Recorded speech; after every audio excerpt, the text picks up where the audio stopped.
En við heyrum það á eftir, en við byrjum á fréttum dagsins og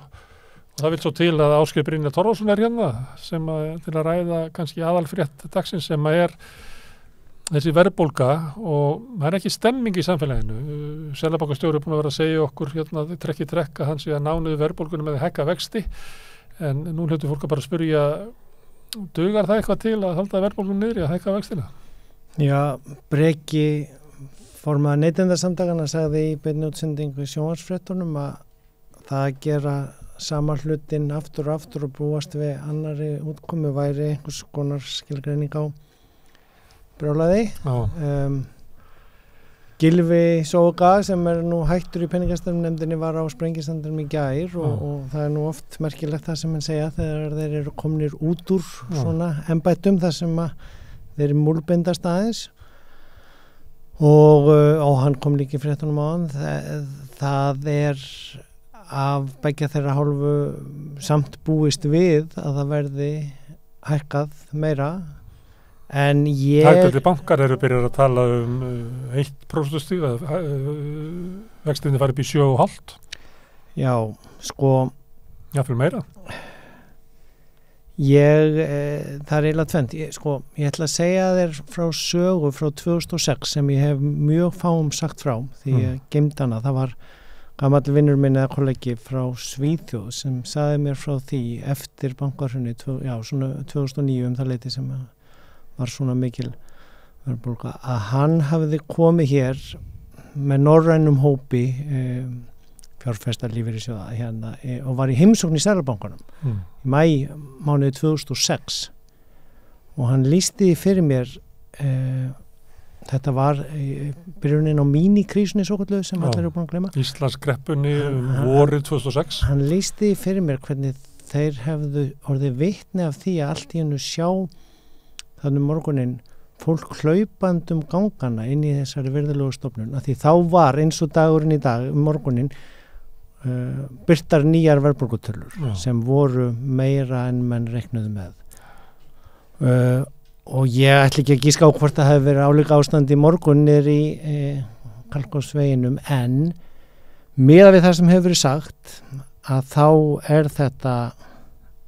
eiginlega hræðilegustu fréttir sem við höfum fengið lengi. Langa tíð. Af því að þetta gefur það til kynna að hún það sem talað á fámálinu svona að festast í sessi sem hræðilega erfitt að bregðast við. Og ég veit ekki, ég var að hugsa hún út allt líka, því að húsnæðisliðurinn hann ekki vandamálið lengur. Nei, og sko hann útsölunar reyndar svolítið, það eru vegað þungt að útsölur að þá eru skór og föt og svo húsnæði og heimilistæki og svona dót sem er á útsölum að það hækkar mikið. Já, gremmiti hækkað 4%. Sko. Það er engin rök fyrir því, sko. Og ég, sko, án húsnæðisliðarins að þá er hún, sko, að hækka ennþá meira þannig að sko, 20% verðbólgur hraði ef þú tekur húsnæðisliðin í burtu sem er bara sem við höfum ekki séð á þessari öld sko. og menn voru nú hér að státa sig af því að vel í opinberum plokkum frá fjármálaráðuneytinu fleiru í fjármálaáætlun og að verðbólgan hér væri minnst á samræmda mælikvarðan núna erum við búin að hlaupa upp þann lista, við erum með 11-12 lönd fyrir neðan okkur komin á slóður við Danmerkur og Holland sem voru að glíma við sko hryllilega verðbólgu þetta fyrir skömmu síðan. Já,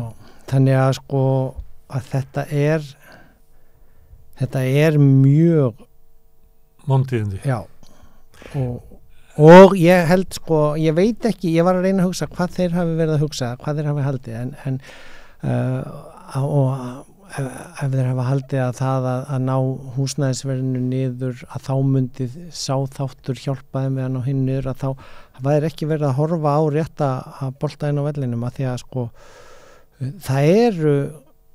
eins og að allir hafi ætlað sér að hækka til að verða öruggir og það var einhvern veginn eins og mér virðist einhvern veginn búin til óvinnur úr einhver einni konu sem leiðir eitt verkalýðsfélag sem er það eina sem er ekki búið að segja mig eins og að verðbólgan kæmi einhvern veginn þaðan eða út af þeim sko þessi orðaræði sem er búin að vera í gangi allt síðasta ár og jável frá því fyrir kosningana sem var mjög alvarlegt orðaræða innan úr Seðlabankanum. Það væri svo kallar aðilar vinnumarkað sem að vera að knýja verðbólguna áfram. Já, og síðan náttúrulega líka bætist ofan á það eins og við bendum nú ansi harkalega á í síðasta álitinu sem ég gerði í fjármálaráðinu áður en ég hætti í því síðasta vor og birtist enn betur í fjárlögunum í haust að það að halda áfram að reka ríkissjóðinn með svona miklum halla þegar að það kom meiri segja sko svona smá hvalreki inn í ríkissjóðinn vegna verðbólgunnar á síðasta ári hann hefði verið hægt að nota á ýmsan hátt en sko það sem birtist í fjármálaáætlunum síðasta vor hallarekstur út allt kjörtímabilið og síðan það sem birtist í fjárlögunum, fjáraukalögunum og öllum þessum auknu útgjöldum þar að segja sem byggjast á því að loka ekki gatin á milli tekna og gjalda og nýta síðan verðbólgu fróðuna sem kemur inn í ríkissjóð í smá tíma til að láta þetta líta einhvern veginn aðeins betur út í smá tíma. Þetta eru allt dæmi sem að eru bara að springa út núna á mjög slæman hátt og eina góða við það að nú eru allir farnir að viðkenna heyrist mér þegar það verða að tala við hagfræðingan og hinum bönkunum og svona þetta sem við höfum nú talað hér við rauðaborðið á annað ár að þetta verða að koma aðgerðir ríkisstjórnarinnar á móti og þetta að bitna á þeim sem að verst skildi það hagdeildir bankan eru byrjað að halda þessu fram já, það nýtt, það er einn af viðsnúningunum núna sko. Og það gefur mér til kynna að menn hafa hreinlega sko verið að horfa á einhverjar makrótölur, heildartölur heildarsparnað sem var safnaðist upp í COVID og síðan að heildarskuldir heimilana hafi ekki verið aukast en menn bara klikka algjörlega á því að skoða undirliða því að það að því að efri helmingurinn að borga niður húsnæðisskuldina sínar jáfnvel með skattaafslætti og nýta sparnaðin í það meðan að neðri helmingurinn bara að sko ganga á sparnaðin sinn til að borga fyrir húsnæðið skuldsetja sig í yfirdrætti eða getur þú bara ekki skuldsetja sig vegna þess að færi ekki að fara inn á húsnæðismarkaðinn og getur síðan jáfnvel ekki einu sinni núna með hertur reglunum skuldbreytt lánunum úr óverðtryggðum lánum í verðtryggð sem á að vera einhvers konar lausn sem Seðlabankinn var furðulega mikið að tala hér líka inn á þingnefndarfundinum fyrir viku að eins og það væri lausn að fara tilbaka yfir í en fólk fær ekki eins og greiðslumat en tekjulegst og get ekki vegna þess að fá ekki greiðslumat til þess að fara yfir en þetta er í raun og bara hræðilegt ástand Ásgeir, það að reka ríkissjóð með halla í góðari, miklum hagvexti og mikilli verðbólgu það er bara næstu því glæpsamlegt það er alveg hræðilegt það er bara hræðilegt og það kemur í hausin á fólki og það er að koma í hausin á fólki núna og að hækka ekki skattana til að draga úr þenslu á efri helmingin það er líka mist tækifæri ég býstu að þú ætlar ekki að mæla með því að það verði skorið niður ríkisútgjöld að loka gatinu það verður að afla tekna Já og sko það eru náttúrulega allir ríkissjóður út allan heim búin að vera endur með þetta útgjöld sín að það verður að hætta að eyða í sumt til þess að geta eitt í annað og ekki einfalda leiðin að skera bara niður allar framkvæmdir og gera eins og við gerum eftir hrun að láta vegina að drabbast það vantar fókus á það hvaða áhrif ríkisútgjöldin hafa á verðbólguna þó má segja það að seðlabankastjóri hefur verið að benda á þetta að það vanti aðgeri frá hálfu ríkisins ríkissjóðs það sé ekki nóg að hækka vexti annað sem þú ert að segja er að sko ástæða fyrir verðhækkunum að menn hafa verið að einblína of mikið á vinnumarkaðinn og launahækkanir en það sé að koma í ljós núna og síðast að ástæðan er bara það að vera að hækka verð á vöru og þjónustu og gjaldskrám opinberra aðila sem að knýra áfram verðbólguna og grefur undan kaupmætti almennings. Já, og þetta er sko, núna heyrði maður líka í fréttunum í dag meira, og undanfarið aðeins, meira fara að tala að hér sé fákeppni og hér skorti meiri samkeppni. Það er ekki hægt að koma henni á núna 1, 2 og 3 til að takast á þessa verðbólgu sko. Það er full seint í rassinn gripið með það. Ok, þá ef að við gerum fyrir að ríkisstjórnin haldi áfram það sem hún hefur gert, sem að gera sáralítið, þá bara eftir lögbóðin skylda Seðlabankans að reyna að berja niður verðbólgu og þeir hafa bara eitt tæki, fyrst og fremst, sem að hækka vexti og þá munu vextir hækka og þeir munu hækka og það munu ekki stoppa verðbólguna, þeir munu bara áfram að hækka og hvað myndi það enda? Mun Seðlabankinni keyra íslenskt hagkerfi niður í kreppu með hækkun vaxta? Já, sko, Seðlabankarnir út í heimi hafa verið að reyna að ná þessu jafnvægi að því að það er alveg vita, það er náttúrulega kælingar markmið er að draga úr þenslunni en að reyna að gera það hæfilega þannig að þú brjótir ekki niður og hér fari gjaldþrot og uppsagnir að því að sko, það eru þá orðnar enn hræðilegar afleiðingar en ég veitna mestara áhyggjur núna af því að það geti gerst mjög hratt, mjög slæmar og alvarlegar afleiðingar fyrir skuldsett heimili og af þessum verðbólgufróðunni sem að kom upp á einhver 80 milljarða í haust var sett einhverjir 5 eða 7 milljarðar inn í húsnæðis vaxtabæturnar. Það er nokkuð vita meira sem forsætisráðherra held ég að við viðurkennt það á þinginu í dag að það sé ekki markmið leigubótana að feta leigufélögin þannig að sko en þetta er bara allt of seint verið að taka á öllum þessum liðum og það sem að veldur mér mestum vonbrigðum af því að Seðlabankarnir út í heimi eru búnir að vera að breyta sér mjög hratt frá 2016 varðandi það einblína betur á ójöfnuð af afleiðingum þeirra að hér virðast menn bara hreinlega ekki neitt hafa verið að horfa á það heldur bara á makrótölunar og heildartölunar og verða síðan meðan við þetta bara voðalega hissa að það sé ekki að ganga að ná verðbólgunni niður meðan að hún er